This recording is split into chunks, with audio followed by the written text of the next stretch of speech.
Hi, my name is Xavier Holmes, and this project is about supervising, and it's about how Walmart dealt with supervising and where they messed up at. And we're gonna find solutions about this. This is all about trying to fix what supervisors are having a problem with. I'm Xavier Holmes. My teacher's Professor Michelle Speach, and today is presentation day. All right. So we start off with motivate me. The summary. The summary is basically many supervisors face problems, and with these problems, they come to a realization that there's more than one supervisor that's dealing with these type of problems. And what we need to do, and what I'm here to do, is give out a solution and also give out feedback on what I think about what is going on. So yeah. Introduction. Okay. Motivation is big in a company. This is what it's all about. This is all about motivation. This is what the project is. So motivation and the lack of it is detrimental. Like, it can really ruin a company and force a company that's in the beginning stages to end. And that's will be the life of that company. Also, Walmart is a powerhouse company, and they need motivation too. Uh, Walmart raised its hourly pay to $10 in 2015, and sales raised by $5 billion in the first 6 months of 2016. So what that says to me is that when you motivated a company, when you motivated your people, they do better. They want to talk to the customers. They happy to work. They love the fact that there is something for them to do. And now that you give them the incentive, they're gonna work for you. So also, when dealing with customers, employees must have a good footing with promoting good confidence. So if the employee is confident, the employer the if the employee is confident, the customer will be confident, and that's how it works. All right, what is motivation? It says on this beautiful screen right here, it says motivation is that what will drives you towards achieving a goal. It cannot be complete without some energy that helps you sustain your work and try to turn that goal into reality. Also, motivation is about persuasion as well. However, it is not about forcing someone to do something, but about making a person want to achieve the goal. And then I have another point. It says, motivation is the fuel that gives you the energy and drive to accomplish the task. Now, that was a lot. That was a lot to take down. And I'm going to break it down for you. Where we at right now? I'm going to break this down for you. So basically, what gets you out of bed in the morning? And I'm not saying bills, because bills are going to get you up out of the bed. But what I'm saying is that why are you why do you care? Like, what's driving you? And that is what motivates you. Some people, money motivates them, so you don't have to really do much. What else? Actually, benefits like stocking within a business, that motivates some people. You know, many millennials, they love having that type of opportunity to be able to have stock within a business. So that is what that is some things that motivate people. Okay. What keeps you motivated? Okay. Giving your employees reasons to ignore the stigma in essentials. Okay. So basically, uh, Walmart had a problem, and the problem is that Walmart gets sued a lot by employees. That is the problem. And the fact is that Walmart has, like, they have this stigma on trying to figure out what can they do to keep employees motivated and why they should give them the reason to be there. So sometimes you have to buckle down with your employees and talk to them. That is a big thing. Like, you have to talk to your employees so you know where they stand at and where they're going. What challenges supervisors face in motivating? Okay. Keeping employees motivated sounds doable in theory, but in practice is a lot more difficult. Okay, it is not always easy to make the employees want to do their job, especially when you are facing some changes that might direct affect their activity. In fact, what challenges do managers face in motivating today workforce and how to come them? Okay, so basically, it's the supervisors. They sometimes don't know their employees. They really don't. Like Walmart's a really big company, and depending on which Walmart it is, they don't know where to begin on trying to help out their employees. They don't know what motivates them. They don't know what generation they're from. They don't know what what problems they have. They don't really dive into them. All they do is give out orders. And I'm not bashing on Walmart because Walmart is a powerhouse and Walmart been around for a while now. Mm-hmm. I'm not saying that. What I'm saying is that there is some culture within Walmart that needs a little bit of light on it. There needs some change. And I'm not here to bash Walmart. This is not what this presentation is about. Peace and harmony. Mm-hmm. All right. What motivates you? Okay. Learning what motivates a worker may also be difficult, is a difficult part of the job. So basically, what motivates a worker can be hard. If you learn what motivates you, you may learn what motivates others. So if you know who you are and you know what gets you out of the bed, you also can use that and apply that to work. You know, there's a lot of stuff. They say don't bring work home, but there's sometimes you can bring home to work. That's what I'm going to say. Because you can give energy to these workers and they can feed off of it, and then boom, now they don't need the training wheels to keep motivated because they have it. And sometimes when you check in with them, can be a benefit if you check in with them. Just talk to them a little bit, like, hey, how's it going, Sally? Oh, that's a beautiful job, keep it up. Boom, you just made her day. Mm-hmm. You gave her enough incentive to work for the past week. You gotta check in with her again though. Definitely. Don't stop checking in. Communication. Okay. If you can't motivate to train yourself.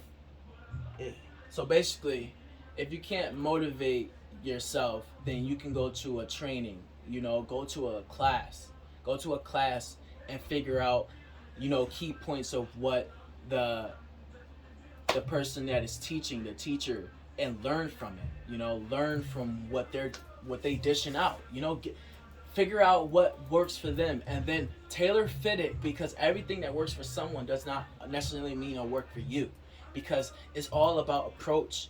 And you know, sometimes what works for them won't work for you, so you got tailor fit it. Okay. Employees hearing constant feedback from media that their organization is constantly being sued by fellow workers. The ongoing negative attention from the media can be a thorn to star players who has faith in their organization. Having meetings with employees to obtain how they feel about the situation would be best for practice. Letting the employees know they have the employees' best in mind. So talk. You know, that's basically what it is, because you can't stop people from suing you. You can't do that. You can't control other people. So your best bet is to control you. And what you have control over is talking to your employees. So talk to them. What is so? There is nothing wrong with grabbing a group of your workers and say staff meeting, and then guess what? You just address the scenario. You address it. You like, hey, bada bang, Billy got mad because, you know, he wasn't getting enough hours, and he's having trouble with the health department, and he sued us. He felt like we weren't caring for him. That is not the issue. We talked to Billy, and Billy just did not want to hear what we had to say. So he took it the other way. We're not going to dive too deep in what happened with Billy because we keep everything confidential. But however, do not let Billy affect us and how you work and how you perform. Okay. So the big problem with Walmart is the culture itself, because some workers feel like all they have to do, like they just get the title of being manager, and all they feel like they have to do is just give out commands. I don't know about you, but giving out commands doesn't really work with people. They don't. You gotta give them alternatives. You gotta give them, if I don't do this, can I do this? You know, that's what you gotta do. You can't just say, hey, do this, and then what you're gonna get the bare minimum. You're gonna get the bare minimum. So, let me see my watch. Workers knowing they could be replaced in any given moment does not allows them to adjust unto the environment. So sometimes, you know, being replaced or the thought of being replaced can really interrupt what you got going on, because that I even feel a little certain type of way if I don't have job security. So, you know, maybe constant changing of demands leave workers needing to adapt quickly. So Walmart stay changing. Walmart never stays still. So, you know, that can affect the employees. What Walmart can do to motivate. What? Alright, back. We're in the positive part of this segment. Okay. Higher management must encourage and invest into interpersonal skills. Learn how to talk right, make people feel good.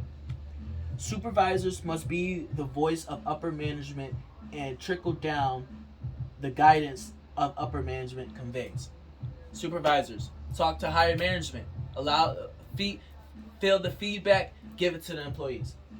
Higher management must advocate for workers and show them that they care. Higher management, I know you're making thousands and thousands and thousands of dollars. Make your workers happy. They're making 1,000. Give them some reason to work for you. All right. Talking to star performers and asking what they could do to make environment better. If a worker is good, find out why they're good, and then see if they can use that to help other workers be good. Okay. Walmart, discipline your workers. Okay. Everything fits in a category, and discipline is one of them. Discipline is a must. So you gotta be able to discipline yourself so you can discipline others. Walmart can teach their employees that certain things aren't allowed from the get-go. So, you know, if workers are constantly suing you, you can let them know, like, hey, this is how we work, so you know you don't have to be on that list of suing us. They should be selective with adding a new caliber to their team. Walmart, stop hiring everybody and their mama. Stop hiring everybody. Be picky. Be choosy. Make these workers feel like there's a reason why they've been selected. Not just select somebody that looks like they good. No, they have to know that they're good. Okay, supervisors need to be trained on how to pick authentic workers. Reliability. Okay. Oh, bam. Reliability. Why reliability Walmart? There, it just trickled down. Okay. Look into the past of future workers to see if they are self-motivators, if they can motivate themselves. The hiring process should involve an attitude test, so we should know what gets them going and what bothers them, so we avoid that. After attitude test needs to be a personality test. So now we gotta see, do they fit in with the people that we already have, and then and only then you add them to the team. Don't just add it anyway. Social media oops. Communication is big, and you should talk to your employees about, you know, work conditions and what they can put and what they can't put on social media and what social media might say about the job.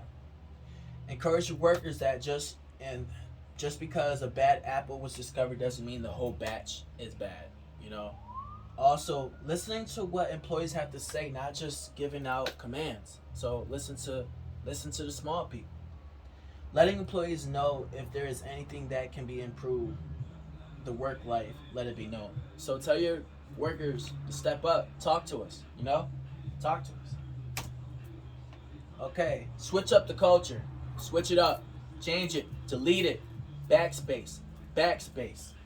Workers shouldn't feel they always have to 1 foot out the door. It's been 15 minutes. Give workers a union so they don't feel insignificant. Not threaten workers so badly that makes them feel like they're not qualified. Workers should not be talked to as if they're children. That is big. Do not talk to a grown man or woman like they are a child. They have children of their own, and you're probably might be young enough to be one of their children. Mm-hmm. So don't talk to them as if they're young or they don't know any better. Top managers, what are you doing? Top managers, CEOs, I'm talking to you. Be open to your workers. Top managers are just collecting checks. Are you? They should be more hands-on on their business and how it's running. Walmart gives out great benefits, however, the work conditions are not appealing. You finally close on Thanksgiving. Walmart.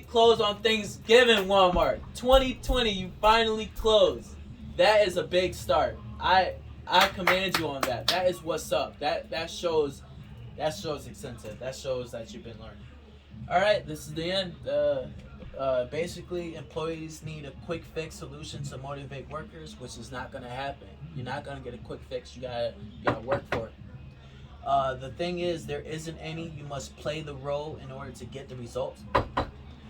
When media talks badly about your organization, you buckle down and tell the workers if they stay, we will find a solution. If you want to leave, the door is that away. I don't want to say this, however, not everyone is suited to be motivators. Better yet, supervisors. Just because you excel at a job doesn't mean you can influence others to do the same. On this last note, you can retrain the way you think, and which will aid in motivating others. Here's my citations, and that is it.